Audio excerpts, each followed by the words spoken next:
ka muna. Hey! Ano, happy kayo? Happy! Ano, uwi na? Uwi na! May budget pa? Wala! Hi guys, pupunta pala kami dito sa Fuji Q. Magtutour kami 2 days at first stop namin Lake Kawaguchiko. Sumakay kami ng boat dito, nabudol kami. Wala to sa plano eh. Pero sulit, sanlapad lang, 7 na kami. Halos 25 minutes kaming nag-ride dito si Lolo. Nagbabanking pa dito. Next ay ang Fuji Q Highland. Isa sa mga extreme rides dito sa Japan. Binili naming ticket ay yung start ng 2 PM para 5.9 lang yung entrance. Sa mga hindi magra-rides, wala tayong babayaran dyan. Kukuha lang kayo ng pass. At ito nga si Kuya, napaka no?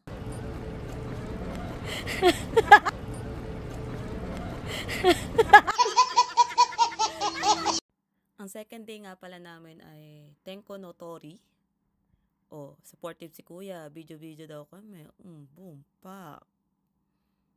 Yan yung kunin nyo. Tuturuan pa kayong mag-post, charis.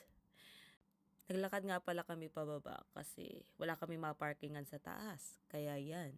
Napagtripan na naman si Kuya. O sige, lakad daw kami. Boom, pak. Napaka-supportive ng taong yan. Ano pa kayo? Tatakbo rin siya dyan. Sabi daw, naran daw kami. Ay, takbo kayo, takbo!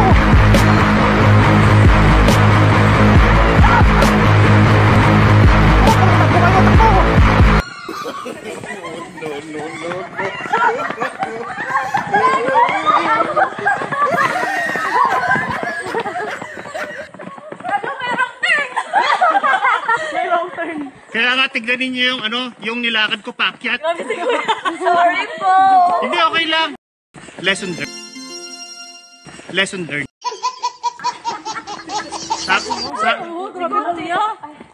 Hindi ba pwede dito?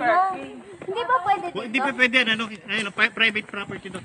Tignan nyo, doon pa yun, pababa pa. Grabe yung Kuya, you want Coke? Hindi, okay lang. Ang tawag doon, ano yun, sabi nga nila lesson learned. Lesson learned. Next stop, dito siya, Shiraito Falls. Napaka-supportive naman ulit ni Kuya. Opak, kala mo drone yan. Hindi yan drone, si Kuya lang yan. Highly recommended, Kuya Ian.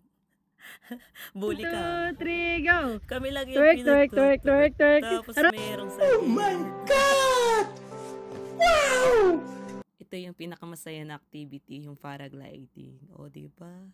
Lakas-lakas ng loob yan. Pero, bigyan natin ng moment si Kuya.